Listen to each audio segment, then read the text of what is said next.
தமிழகமெங்கும் கிளைகள் கொண்ட அண்ணமால் institute of hotel management and hospital management படிப்பில் சேர்வதற்கான அட்மிஷன் நடைபெறுகிறது. கன்னியாகுமரி மாவட்டம் திருவட்டார் அருகே தாக்குதல் வழக்கில் சாட்சி கூறியதால் ஏற்பட்ட முன் விரோதத்தில் பெயிண்டிங் கான்ட்ராக்டர் தாக்கப்பட்ட சம்பவம் பரபரப்பை ஏற்படுத்தியுள்ளது.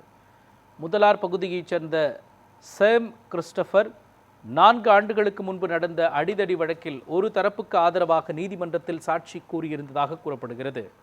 இதனால் மற்றொரு தரப்பைச் சேர்ந்த சுந்தர் சிங்குடன் முன் விரோதம் இருந்து வந்துள்ளது. இந்த நிலையில் திருமண நிகழ்ச்சியில் கலந்து கொண்டு வீடு திரும்பிய சேம் கிறிஸ்டபரை வழிமறித்த சுந்தர் சிங் அவரை கீழே தள்ளி காரின் சாவியால் நெற்றியில் சரமாரியாக குத்தி மிரட்டல் விடுத்து அங்கிருந்து தப்பிச் சென்றார்.